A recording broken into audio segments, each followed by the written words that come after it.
Donc, nous allons démarrer. Nous sommes juste à l'heure. Donc, bienvenue ici pour cette discussion. Et c'est un grand plaisir pour moi de vous accueillir ici à Fontainebleau, Stein Olav Henriksen.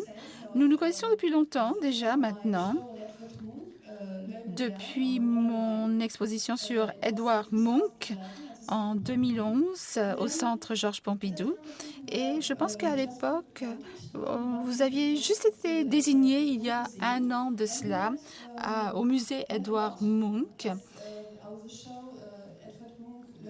Et l'œil moderne, Edvard Munch, il y avait deux autres expositions. Il y en avait une à Francfort et ensuite à Londres. Et c'était vraiment très grand honneur de montrer cette exposition à Oslo. Et nous sommes encore en contact pour des prêts, pour des expositions sur l'art surréaliste. Et c'est un nouveau musée. Ça, c'est le mot-clé, parce qu'aujourd'hui, nous allons vous parler de l'avenir. Nous allons vous parler de la façon dont nous pouvons exposer, comment définir une nouvelle politique d'exposition, surtout pour les expositions d'Edvard Munch. Et cette nouvelle orientation va de pair avec des changements, des événements à Oslo avec l'ouverture du nouveau musée Munch. Et donc, au printemps de 2020, nous allons démarrer, donc dans moins d'un an. Donc, est-ce que vous êtes prêts? Vous vous sentez prêts pour cela? Est-ce que vous êtes à l'heure pour cette exposition? Et ça, c'est formidable parce que cela n'arrive pas si souvent. Oui, nous sommes à l'heure et nous sommes dans notre budget. Donc, je suis assez détendue. Tout va bien. Bon, très bien. Et la collection, est-ce qu'elle a déjà eu lieu ailleurs ou pas? En fait, je suis très heureux. Tout d'abord, je vais vous dire que je suis ravie d'être ici. C'est un endroit magnifique et il fait très très beau maintenant, de plus en plus. Le temps change et nous avons eu cette collaboration en 2011. J'ai été nommée directeur du musée Edvard Munch à Oslo.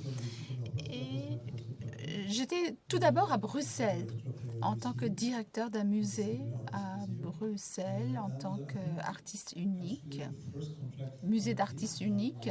Et mon premier contrat a été avec vous au Centre Georges Pompidou. Donc ça, c'était le début d'une collaboration très riche et un programme international très actif. Est-ce que vous voulez que je vous parle de qui nous sommes ? Oui, vous pouvez présenter la collection du musée Munch. Peut-être que vous ne connaissez pas vraiment cette collection et le nouveau bâtiment. Bien sûr, c'est un énorme événement ici parce que je ne me souviens pas avoir lu quoi que ce soit dans la presse française là-dessus. Donc, c'est formidable de voir les images de ce nouveau bâtiment, ce nouveau musée. Merci. Oui, il y a eu en fait un journaliste français qui a visité le musée à Oslo. Je peux vous dire un peu qui nous sommes à ce musée. Tout d'abord, vous avez l'artiste. Ici, vous avez un autoportrait que vous avez à Oslo. Comme vous pouvez le voir, donc vous voyez les dates d'Edvard Munch, 1863-1944. C'est un des fondateurs du modernisme et probablement de l'expressionnisme et surtout l'expressionnisme allemand. Il a peint pendant plus de 60 ans, donc très productif, plus de 14 000 œuvres d'art. Il a démarré très jeune également, très dédié à son travail. Il a été artiste toute sa vie. Et ce qui est extrêmement étonnant, c'est que il a expérimenté toute sa vie. Il est mort à 80 ans et en fait, il est mort parce qu'il y avait une guerre en Norvège et en janvier 1944, c'était l'hiver, il faisait très froid et en fait, le mouvement de la résistance norvégienne avait fait sauter un bateau, en fait, dans le fjord. Et lui, en fait, était dehors. Il a fait des photos de l'explosion. Il a voulu dessiner l'explosion. Il a attrapé une pneumonie et il est mort 2 semaines plus tard. Mais 2 semaines plus tard, et en 2 semaines, il a réussi à faire une œuvre sur cet incident. Donc, je voudrais vous parler de la programmation de ce musée plus tard.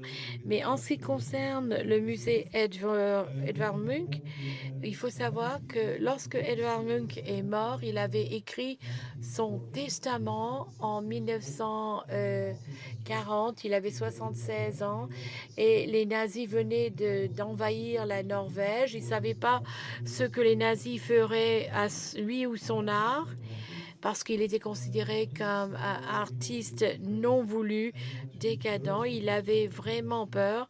Et alors, 2 tiers de sa production était chez lui. Il collectionnait son art. Il vendait pas beaucoup, en fait.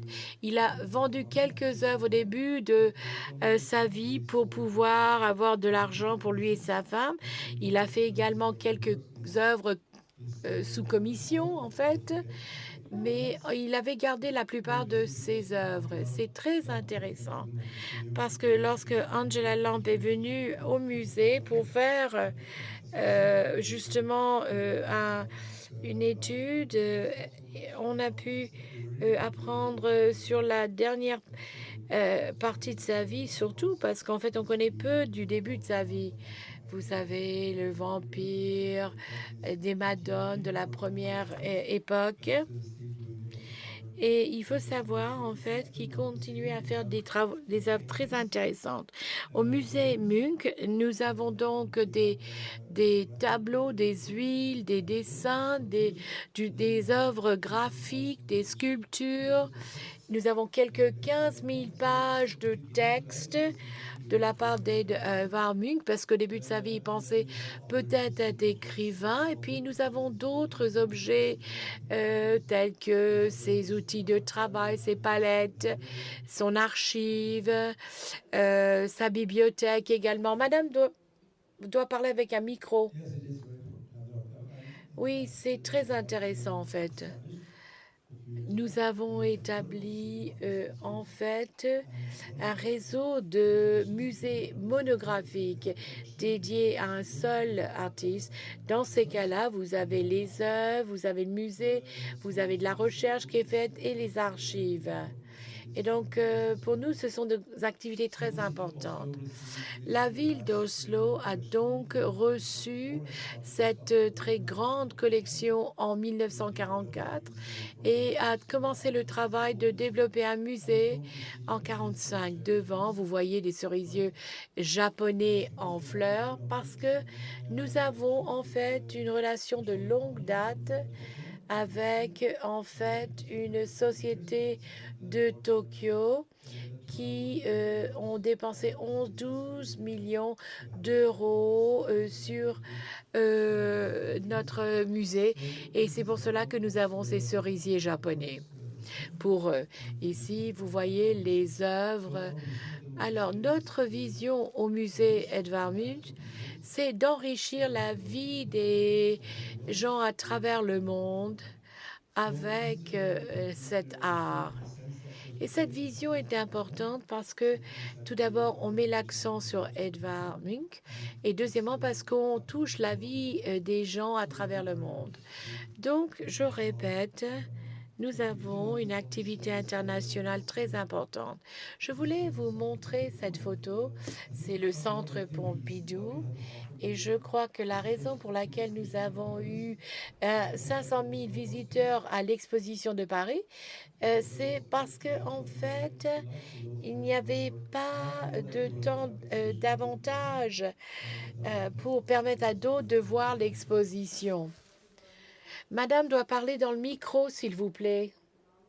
S'il vous plaît, vous pouvez indiquer à la dame de parler dans le micro. On ne peut pas traduire. Ah.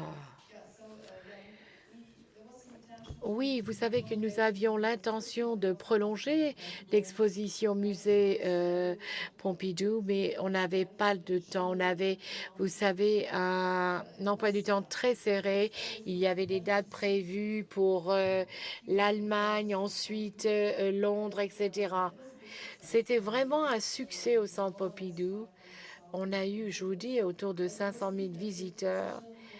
Et vous savez qu'à Francfort, je crois que c'est l'exposition la plus visitée et il y a eu seulement 220 000 visiteurs.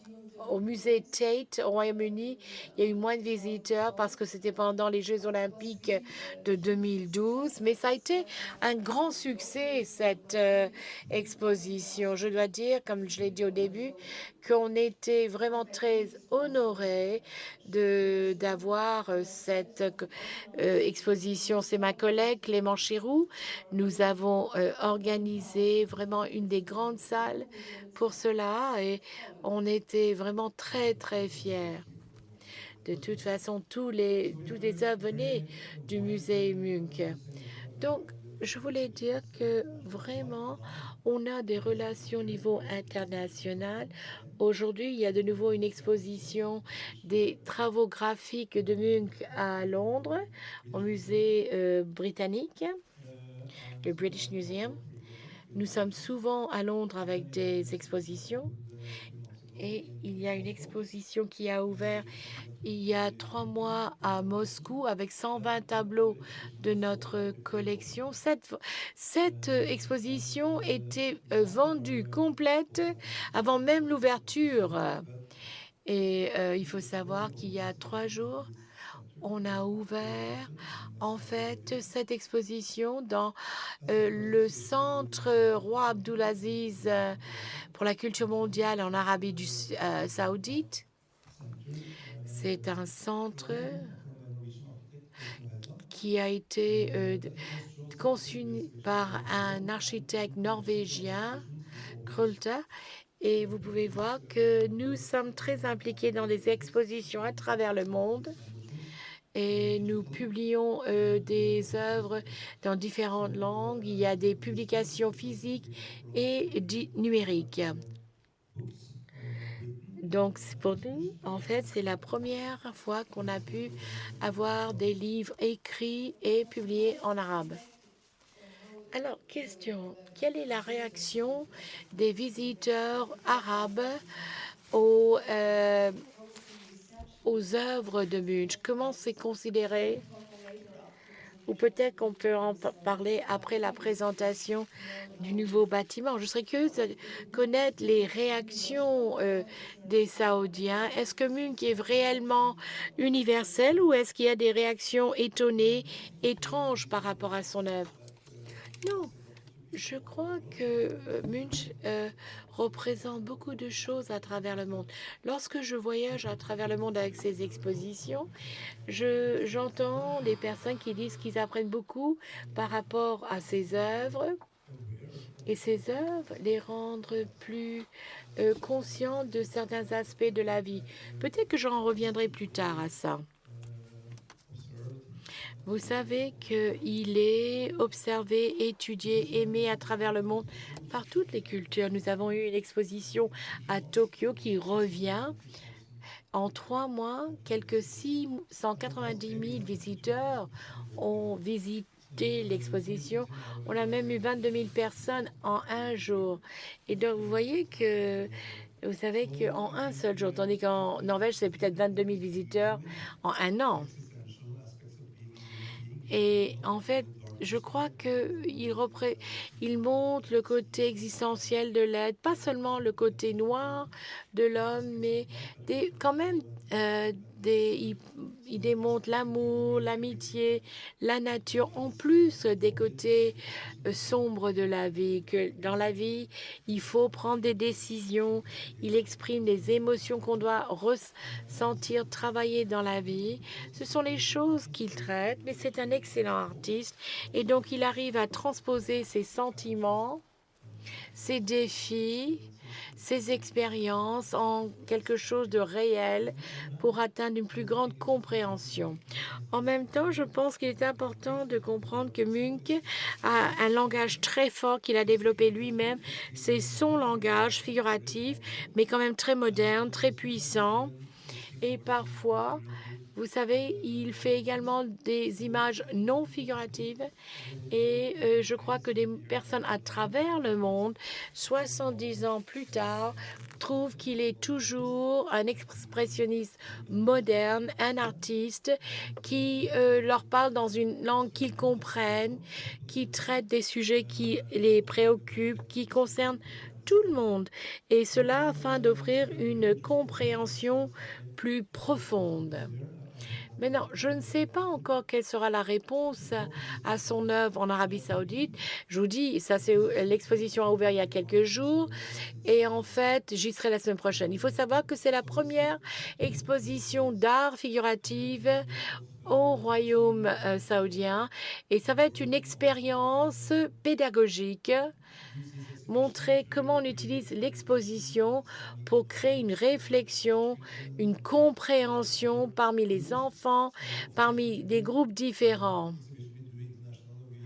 Et vous savez que pour ces expositions, nous avons bien sûr les catalogues appropriés, les livres idoines, pleines d'informations dans leur propre langage. Il y a également des personnes qui ont écrit sur Munch, et nous avons un programme très éducatif. Ici, les pédagogues de notre musée ont travaillé avec les représentants arabes de ce centre de culture mondiale pour expliquer comment on utilise l'exposition pour transposer des éléments intéressants à cette culture. Y a-t-il eu une censure par rapport aux œuvres présentées?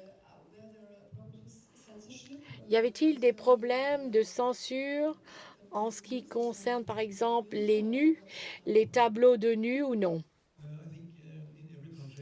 Je crois que dans chaque pays, chaque culture, on développe des expositions et à ce moment-là, il faut faire attention à la culture et comment dialoguer avec la culture. Vous devez rester dans le cadre de la loi. Bien sûr, nous avons fait des expositions en Chine, en Russie, aux États-Unis et ailleurs. Et partout, il fallait mettre sur pied des expositions qui communiquent sur ce que nous sommes.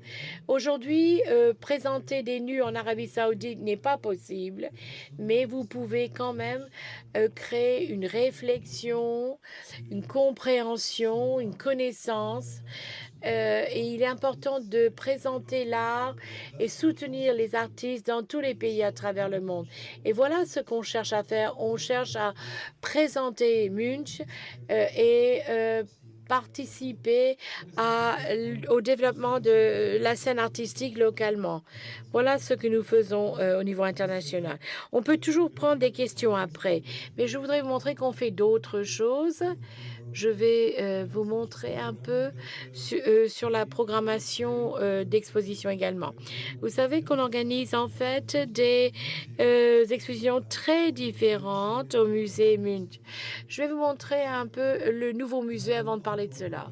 Nous avons un programme extérieur avec de l'art présenté dans la ville, dans des abribus, différents sites dans la ville. Nous avons beaucoup d'activités au musée Munch. Par exemple, ici, Jazz au Munch. Nous avons des programmes organisés pour les enfants également. Et nous avons également des programmes café, etc. Nous développons des relations avec d'autres institutions, avec des sociétés privées, des agences de voyage, d'autres institutions dans des pays. Et il y a au moins sept sites sur lesquels nous travaillons. Maintenant, je voudrais très brièvement vous parler de la numérisation parce que j'ai dit en fait qu'au musée Munch, la plus grande transposition qu'on fait, ce n'est pas partir d'un musée à l'autre. Je crois que la grande transition aujourd'hui, c'est la numérisation de la collection. Voici le bâtiment du nouveau musée. C'est en fait l'architecte Juan Herreros de Madrid. On est très content de cette relation. Je vais vous montrer 3 minutes d'animation. Voilà à quoi ressemblait Oslo quand j'ai grandi et voilà à quoi ça va ressembler maintenant. Au milieu, vous avez l'opéra, le grand bâtiment, l'opéra. L'autre bâtiment qui regarde vers le fjord, c'est le musée Munch. Un mot ici en ce qui concerne l'opéra. C'est Snuhede, l'architecte norvégien, qui a conçu l'opéra et c'est pour un public français parce que c'est l'architecture du nouveau bâtiment pour les gens du monde. Il faut vraiment comprendre l'existence de cet architecte extraordinaire parce que l'opéra est d'une élégance incroyable. Oui, c'était le premier bâtiment construit sur cette partie de la ville et vous avez quelques 3 millions de personnes qui travaillent sur le toit chaque année. C'est assez extraordinaire. En fait, vous avez l'architecte. Là, vous avez en fait un magnifique bâtiment. Ici, s'il y avait des personnes, on ne pourrait pas les voir, ils seraient trop petits. Donc, vous voyez qu'il y a du travail franchement extraordinaire de fait.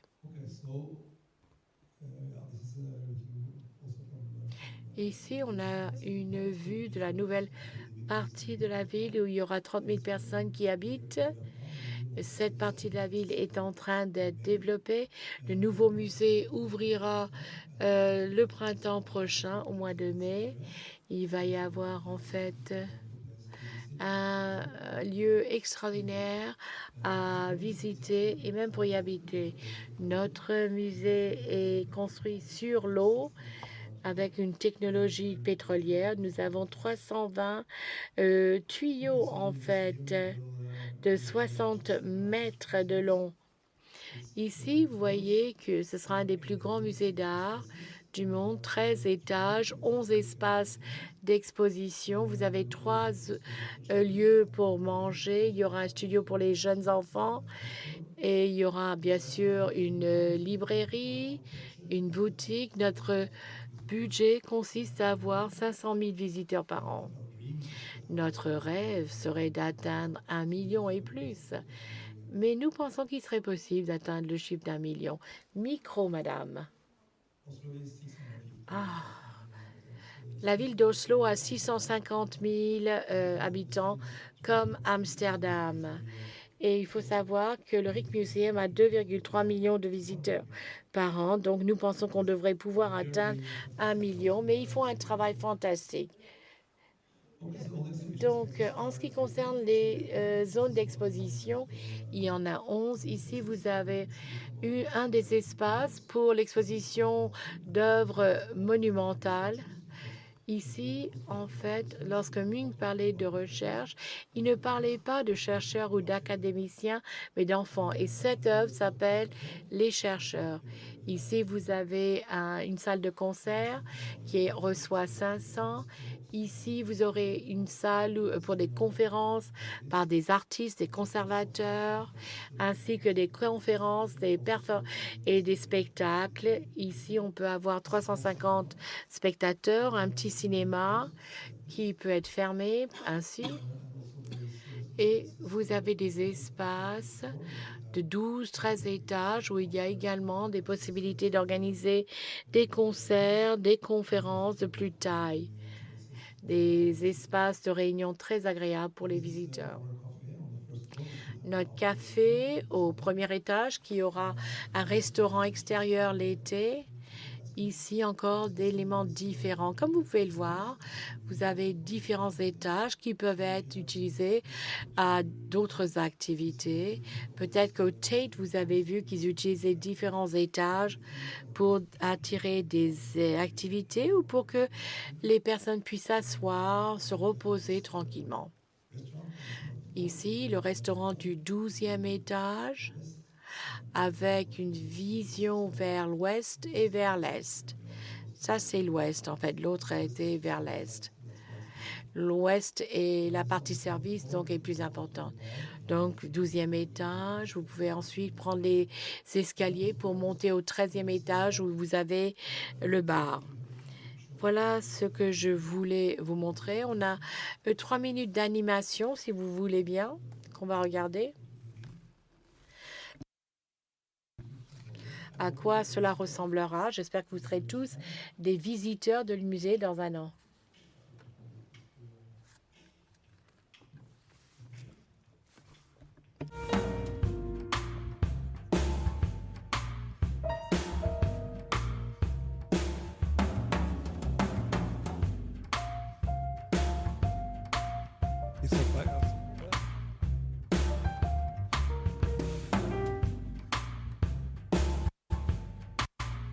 So stop because we had it before.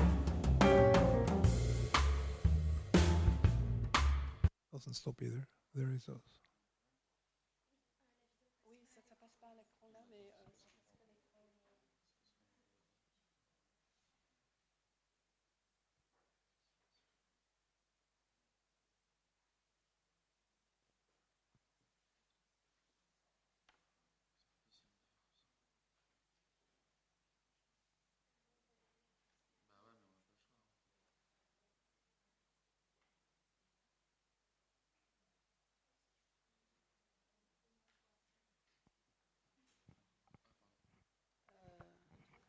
Yeah, yes, I think so. I'm sorry for this.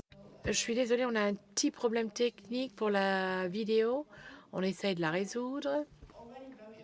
Mais je pense que déjà, ce que nous avons pu voir est très impressionnant.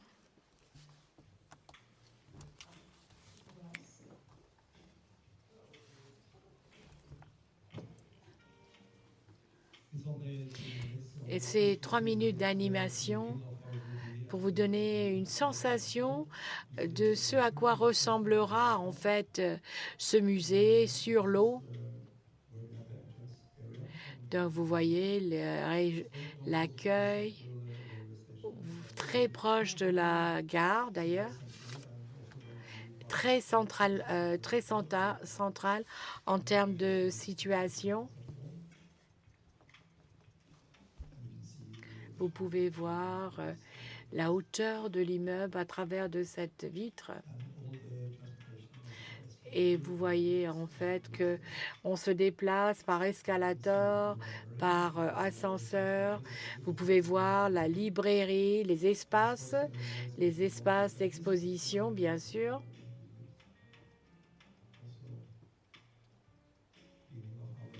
Vous pouvez voir donc l'intérieur, les différentes zones de relaxation.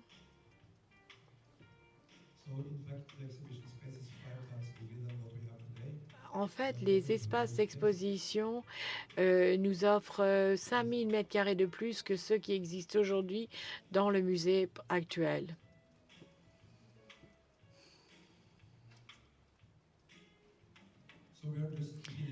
Alors, on est en train d'achever le bâtiment. Maintenant, nous devons déménager, faire la formation de tous ceux qui y travailleront. La vue du 12e étage.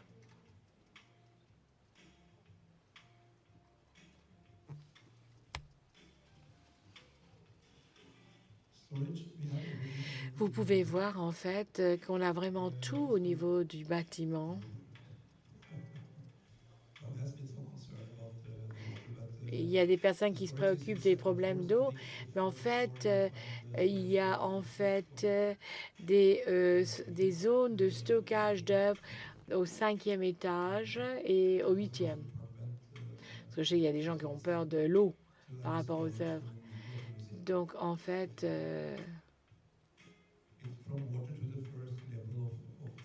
vous avez de l'eau, en fait, jusqu'au...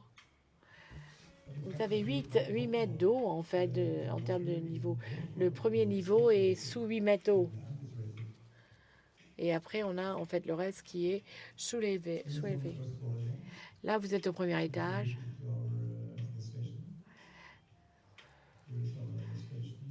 Donc, vous pouvez voir les différentes zones de travail. On va voir la salle de concert.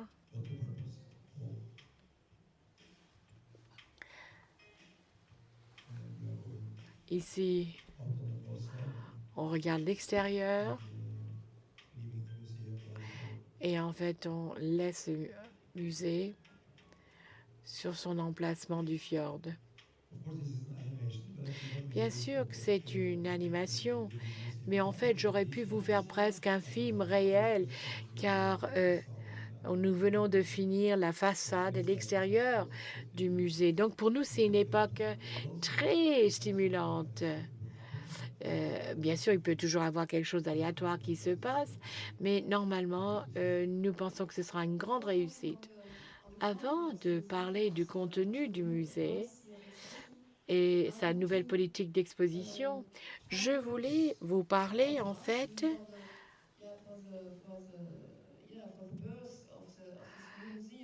je voulais vous demander une question par rapport à la naissance même de ce musée, parce que c'est réellement un changement. C'est réellement le premier musée qui était assez petit, un musée intime, sur une échelle humaine, un peu démodé. Mais à l'intérieur, c'est quelque chose de très touchant, en fait. Et un musée très modeste, en fait. Mais maintenant, vous allez avoir un musée de 13 étages. Je me souviens qu'il y avait eu beaucoup de discussions autour de ce musée. Il a fallu beaucoup de temps pour que le projet soit accepté. Et peut-être que vous pourriez nous dire quelques mots par rapport à cela, par rapport à cette controverse, par rapport à la discussion qui a eu lieu à Oslo, parce qu'il y a un changement en termes d'échelle, mais également un changement au niveau de la ville.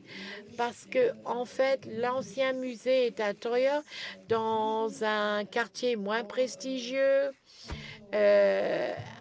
un quartier où il y a davantage de problèmes sociaux. Là, on passe à un nouveau quartier. Peut-être vous pouvez dire quelques mots par rapport à cela. Oui, depuis que je suis arrivée à ce musée, il y a eu deux polémiques principales. Tout d'abord, déménager la collection de cet endroit éloigné de la ville vers le fjord, et ensuite la construction du musée.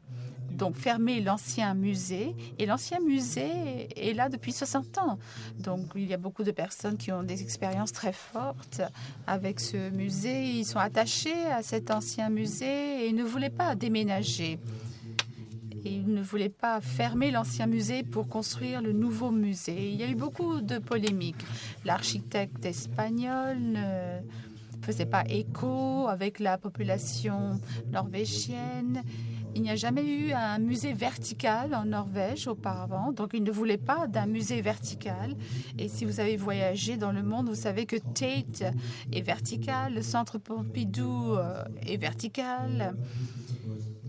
Mais là, c'est un premier exemple en Norvège. Et les escalators, c'était également une polémique. L'architecture, le site, on a eu beaucoup de débats, beaucoup de discussions. Et beaucoup de personnes étaient engagées dans ces discussions. Et ça, c'était très, très positif. Même s'il y avait beaucoup de commentaires négatifs, parce qu'il était assez clair que nous allions construire un nouveau musée et que... Et même l'opéra, il y a eu beaucoup de controverses. Et beaucoup de bâtiments culturels sont très controversés parce qu'ils utilisent le budget public pour investir dans l'art. Et les gens n'aiment pas cela. Ça, c'est un autre aspect. Mais lorsqu'il est construit, aujourd'hui, tout le monde est très fier. Et ils ont oublié qu'ils étaient contre ce projet. Et c'est ce qui va se passer, je pense, avec le nouveau musée. Donc, il y avait beaucoup de controverses sur le déménagement, l'architecte. Et maintenant, tout ça, ça a disparu. Et l'autre controverse, c'était le changement de notre politique d'exposition. Parce que le musée n'était pas visité par des Norvégiens. C'était un endroit touristique et il n'y avait que 15 000 visiteurs chaque année. Et si on regarde le musée Van Gogh, lorsque je suis arrivée au musée, il y avait la population d'Amsterdam, 650 000 personnes environ. Et tous les 3 ans et demi, en moyenne, ils allaient visiter le musée Van Gogh. Donc, assez fréquemment. À Oslo, la population d'Oslo allait au musée tous les 35 ans. Ça veut dire 2 fois dans leur vie. Quand vous êtes à l'école, et la deuxième fois, lorsqu'il y a des personnes qui viennent de la France ou d'autres pays pour les guider, pour montrer le musée. Donc, il y avait un sens d'urgence. Et l'autre controverse, c'était de réétablir le musée d'un mausolée vers un musée d'art et de le réanimer, lui redonner vie, parce que Munch était considéré comme un objet historique. Les gens venaient voir l'histoire, leur identité, leur culture, mais pas Munch en tant qu'artiste. Et ceci reflétait les intentions de Munch. Donc, il nous a fallu reconcevoir Edvard Munch. Et comment est-ce que nous l'avons fait? Nous avons demandé à d'autres artistes. Donc, on a commencé avec des artistes norvégiens très controversés. Mel Gold, qui habitait à New York. C'est un artiste gay et ses thèmes sont très controversés. Et il a rajouté ses travaux dans le musée d'Edvard Munch, à côté de Munch, et les gens étaient furieux à voir cet artiste dans le musée Munch, un artiste iconique. Et maintenant, vous êtes en train de tout détruire. Et Munch était très controversé également. Et maintenant, les gens commencent à regarder ses travaux sur la puberté pour voir exactement ce que Munch essayait de nous démontrer. Et là, on ne parle pas de l'international, on parle local. Donc, ce qu'on a fait, c'est de changer toute la politique. Comment nous allons montrer Munch par rapport à d'autres artistes pour voir sa pertinence aujourd'hui, pour montrer que c'est un artiste encore pertinent aujourd'hui.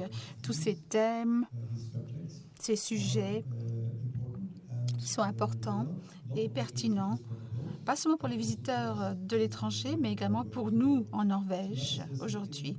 Donc ça, c'était la deuxième controverse. Et lorsque nous avons commencé à montrer des artistes contemporains, nous avons invité d'autres artistes. Par exemple, il y a eu un suivi avec la formidable exposition à Paris. Munch a utilisé la photographie et les films énormément. Ceci a été montré ici, à Paris. Et ensuite, nous avons invité un photographe très controversé également. Nous avons montré le travail de Munch en tant que photographe avec Mapplethorpe.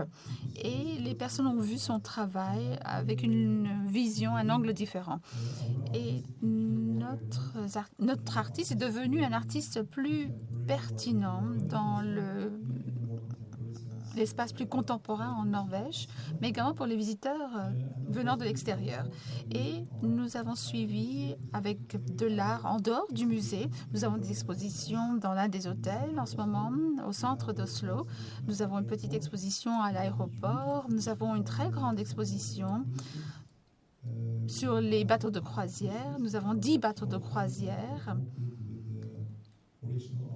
avec des artistes originaux, des catalogues. Tous les visiteurs peuvent visiter ces navires. peuvent voir Munch lorsqu'ils voyagent. Donc, on fait du travail qui n'est pas tellement controversé, mais très différent de la façon dont on peut diriger un musée d'art. Donc, on essaie d'ouvrir le musée au public et ne pas nous enfermer en faisant nos propres projets. On essaie de travailler avec des personnes en relation avec eux. Et lorsque je suis allée au musée Munch, beaucoup de personnes là-bas pensaient qu'ils allaient travailler avec des expositions, avec des catalogues, avec de la recherche, mais ils ont oublié qu'ils travaillaient avec des personnes. Qu'est-ce qu'on fait dans un musée? On travaille avec des personnes, pas les employés. On travaille également avec les employés, mais on travaille avec les visiteurs, avec les publics. Et aujourd'hui, plus tard, autour de 15h30, nous aurons une discussion aujourd'hui sur le rôle, la position d'un musée d'art dans la société contemporaine. Et je vais également participer dans ce débat. Et ces musées doivent faire partie du développement de la société. Et ils doivent être concernés par les problématiques principales de la société. Et ça, c'était également une polémique parce que beaucoup de personnes aiment avoir des artistes qui ne sont pas difficiles comme Munch. Passer du bon temps, aller au musée, boire un café, passer un bon temps avec leurs amis, mais ne pas être impliqué dans l'art en tant que tel, ne pas être impliqué dans tous ces aspects qui concernaient Munch, qui n'était pas forcément très joli, pas nécessairement quelque chose de récréatif, quelque chose qui vous amène en fait à réfléchir, à penser à certaines choses et à penser sur vous-même. Est-ce que vous pouvez nous parler de vos plans pour le programme du nouveau musée? Parce que c'est Munch plus d'autres artistes comme ceux que vous venez de citer. Y a-t-il d'autres artistes prévus ou bien est-ce que ce sera toujours autour de Munch? Et je vous pose cette question parce que vous avez mentionné l'idée d'un musée mono-artiste. Vous avez parlé du musée Van Gogh, le Zentrum à Berne, ici à Paris, le musée Picasso, le musée Rodin. Donc, c'est une approche assez spécifique par rapport au Centre Pompidou, le Musée national d'art moderne, où nous avons beaucoup d'artistes. Mais là, vous n'en avez qu'un seul. Même si c'est un génie, je ne sais pas si c'est une limite ou pas. Comment est-ce que vous allez traiter de cette œuvre? Et à Berne, par exemple, ils vont montrer d'autres artistes, exposer d'autres artistes, des artistes qui sont liés à l'univers de Paul Klee. Ils vont exposer le Bauhaus et il y avait une exposition de Emil Nolde, qui est un artiste de l'univers de Paul Klee. Et à Paris, nous avons le musée Picasso. Ils organisent des expositions avec d'autres institutions et ils vont le montrer donc dans ces autres musées. Donc, comment est-ce que vous avez conçu le programme de ce nouveau musée? Merci de m'avoir posé cette question. Je pense que le changement de programme de l'ancien musée va refléter la façon dont nous allons développer le nouveau musée. Ce que nous allons faire là-bas, c'est d'utiliser les espaces pour montrer Munch d'une façon plus moderne, une variété d'expressions, des graphiques, des aquarelles, des couleurs, des photos, etc. Donc ça, ce sera l'exposition principale et nous aurons sur 2 étages des programmes d'art contemporain avec plusieurs séries.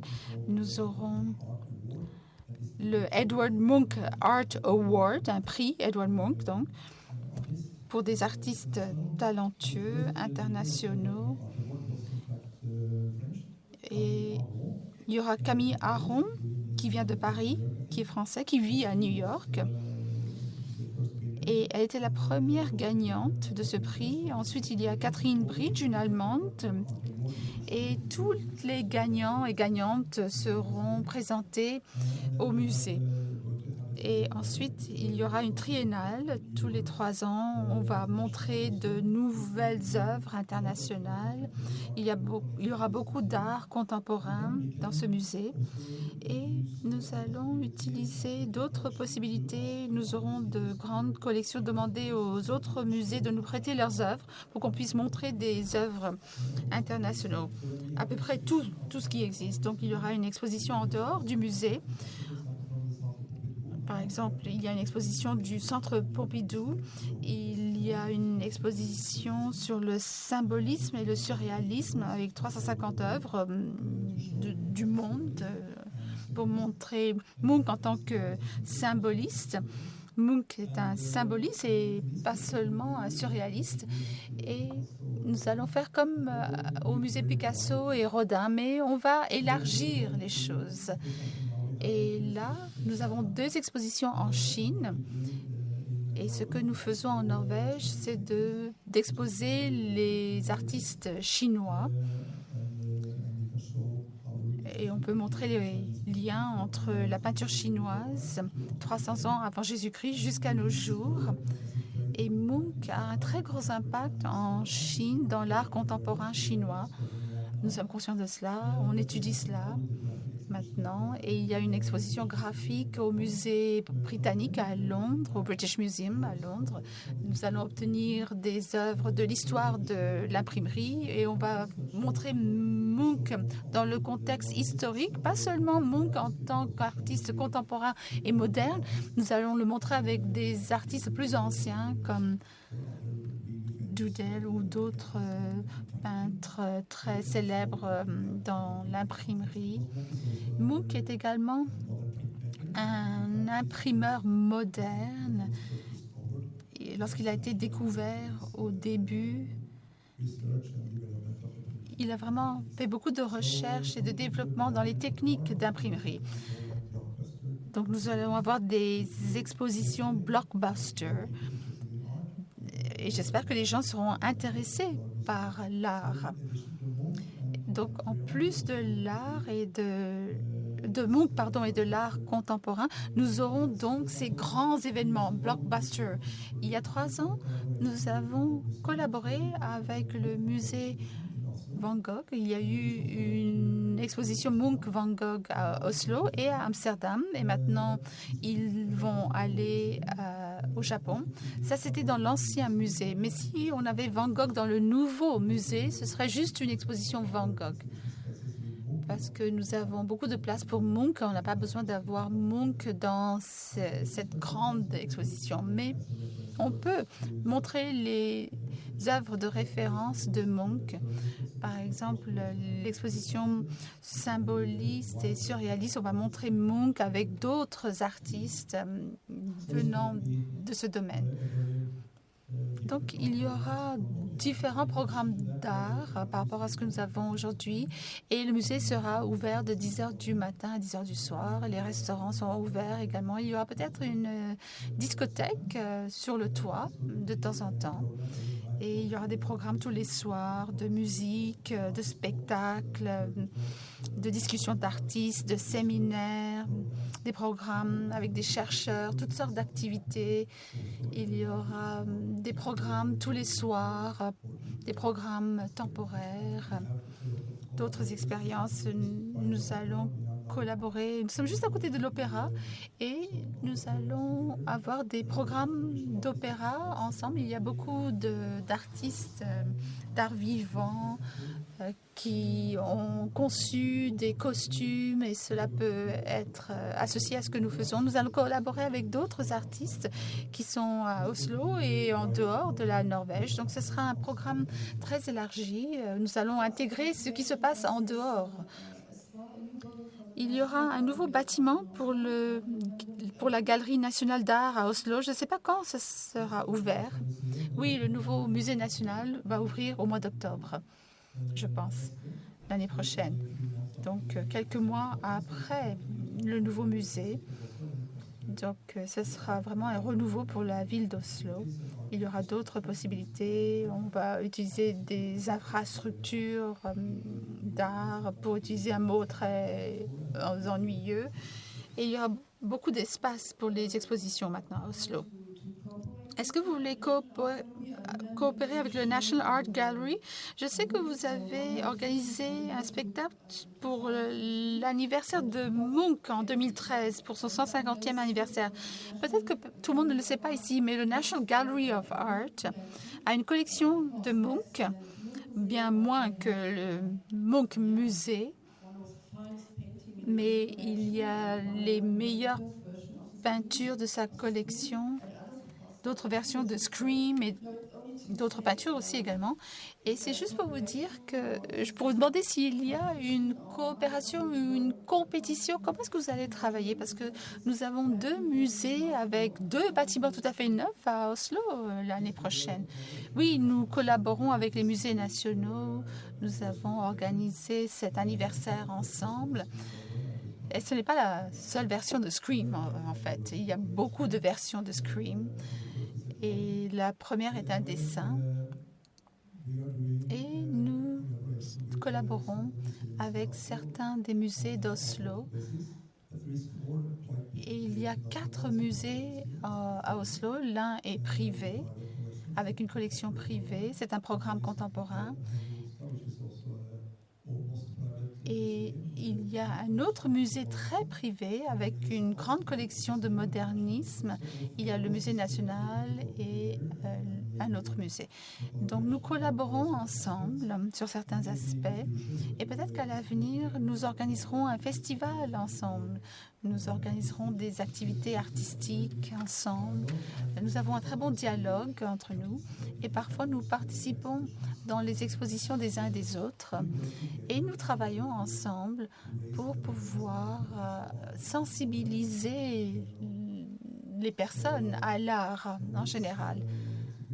Donc c'est une très bonne collaboration et je pense qu'il y aura une bonne concurrence, une bonne compétition également entre nous.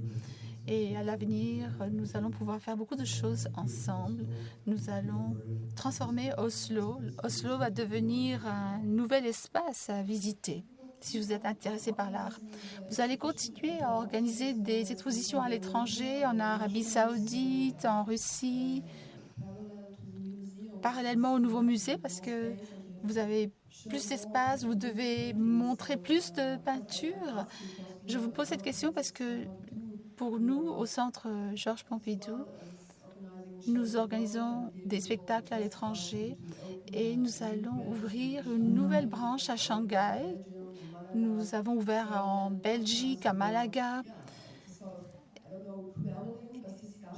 Et souvent, nous avons des discussions sur quelles œuvres, quelles peintures, ou c'est une organisation très difficile à gérer, les différents prêts, etc. Donc, comment allez-vous vous organiser? Je ne me souviens pas du nombre de peintures, mais les icônes, les peintures principales, vous allez les garder à Oslo ou est-ce que vous allez les montrer à l'étranger? Comment est-ce que vous allez faire? Nous aurons sûrement des expositions internationales et cela de plus en plus parce que la difficulté avec ces expositions internationales en dehors du musée, ce n'est pas le nombre d'œuvres, c'est le nombre de personnes qui travaillent dans la conservation parce qu'il y a beaucoup de conservation lorsque nous avons des prêts. Et Munch utilisait des technologies très fragiles, des travaux sur papier. Ces versions de Scream sont également sur carton qui s'effritent, donc c'est très difficile. Il y a également beaucoup d'œuvres sur papier. Il faut faire attention à cela et c'est pour ça que c'est difficile pour nous. La capacité de conservation de toutes ces œuvres. Et nous aurons 4 fois plus de capacité dans notre département de conservation et nous allons pouvoir organiser plus d'expositions. Et nous avons 1150 peintures, beaucoup de dessins qui ne sont pas très connus, des modèles qui n'ont pas été montrés dans le monde. Nous avons 18 000 travaux graphiques. 300 d'entre eux sont à Londres en ce moment, mais nous aimerions les montrer ailleurs dans le monde. Et nous avons des photographies, des films, des sculptures et beaucoup de documents, de matériaux. Donc nous allons avoir une activité très étendue lorsque nous allons démarrer ce nouveau musée. Nous allons enrichir la vie des personnes partout dans le monde et nous allons avoir une activité internationale et nous aimerions avoir des satellites. Mais le problème avec les satellites, c'est que vous êtes seulement un seul en 3. Et jusqu'à présent, nous avons décidé de voyager, d'organiser des expositions. Nous recevons 60 invitations de musées très importants de partout dans le monde qui voudraient 60 invitations chaque année. Donc, il existe énormément de possibilités. On essaie de voir quels musées sont les plus importants pour présenter Munch, comme le Métropolitain, le Centre Pompidou, Tate, ce genre de musée, ou le musée de Moscou. C'est vraiment un musée fantastique, le musée national de la Russie, et des musées qui peuvent nous donner des choses en retour, qu'on peut montrer à Oslo. Et nous avons un bon revenu de notre activité internationale, donc ça c'est très important. Et notre activité internationale sera d'autant plus forte. Et pour l'instant, nous avons 4 ou 5 expositions majeures à l'international. Et ce sera également la situation à l'avenir. Nous allons donc étendre nos expositions. Et la dernière question, vous ne pensez pas qu'il y aura trop de Munch dans le monde et que les gens en auront assez? Vous êtes encore optimiste sur l'avenir de Munch? En fait, je suis un peu inquiet au sujet de cela. Il y a 20 000, 30 000 articles sur Munch chaque année dans le monde. C'est énorme. 30 000 articles sur Munch chaque année dans le monde. C'est 5 fois plus que la Norvège. Qu'en Norvège. Donc, est-ce que ça peut durer? Je ne suis pas sûre. Mais nous avons 690 000 personnes au Japon en 3 mois et les Japonais nous demandent quand est-ce qu'on va revenir au Japon. Et à Moscou, l'exposition était complète même avant d'ouvrir et les Russes sont très tristes parce qu'on ne peut pas continuer à exposer encore quelques mois là-bas. Donc, je pense qu'il y a beaucoup de personnes qui veulent cette expérience avec Munch, qui n'ont pas encore eu la possibilité de voir Munch. Et Munch est très populaire en Chine également. Beaucoup de personnes en Chine. Et pour les atteindre, nous essayons d'organiser beaucoup de choses. Par exemple, la digitalisation que j'ai mentionnée. Nous allons avoir des expositions digitales avec beaucoup de travaux originaux, avec une expérience digitale, pas seulement basée sur le digital, mais également dans des espaces physiques. Et à Paris, vous avez l'exposition Van Gogh, qui est un exemple de ce que nous pouvons faire du point de vue digital. Mais il y a beaucoup de possibilités digitales dans la réalité virtuelle, l'intelligence artificielle, toutes sortes de possibilités. Donc, on veut atteindre les personnes partout dans le monde. Nous voulons utiliser Munch autant que possible. Mais il faut également faire attention qu'il n'y en ait pas trop. Voilà, donc merci pour cette discussion. Merci d'avoir assisté à cette conférence. Merci à vous. Merci. J'étais ravie d'être ici. Any question from the room? Y a-t-il des questions de la salle?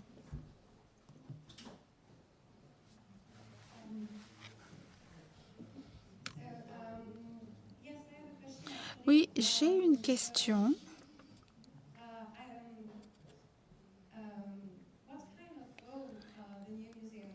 Quel rôle est-ce que le nouveau musée va jouer dans l'éducation de l'histoire de l'art? Parce que j'ai passé 1 an en Norvège. J'ai visité le musée 2 fois.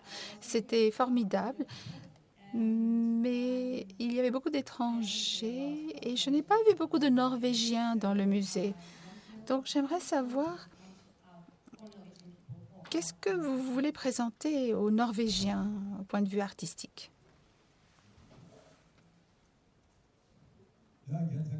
Merci de m'avoir posé cette question. Nous sommes en train de développer un département éducatif. Nous n'en avions pas un lorsque j'étais là. Maintenant, ce sera 2 fois plus grand. Et nous avons beaucoup de projets numériques pour cette génération qui ne regarde pas les choses physiquement. On essaie d'atteindre les enfants dans les écoles également. Et dans ce contexte, ce qu'on essaie de faire,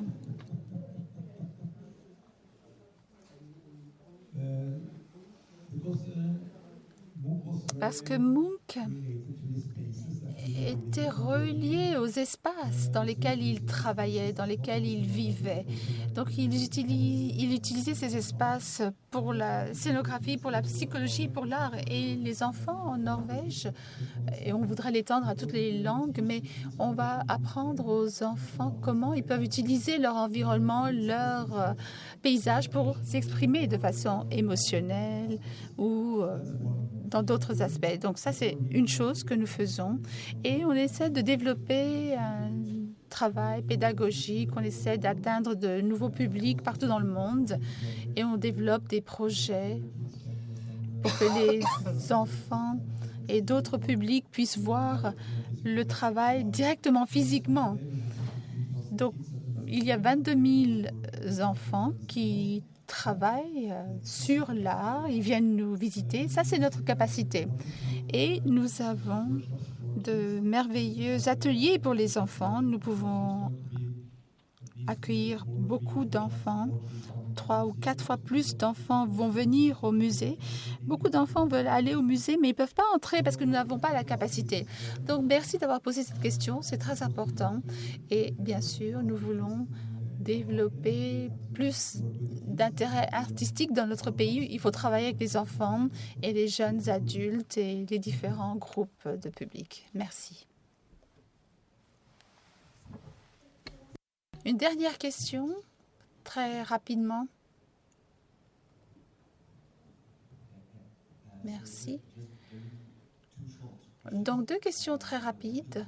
Qu'allez-vous faire avec l'ancien musée et vous parlez de ce groupe de musées monographiques? Est-ce que vous pouvez nous en dire davantage?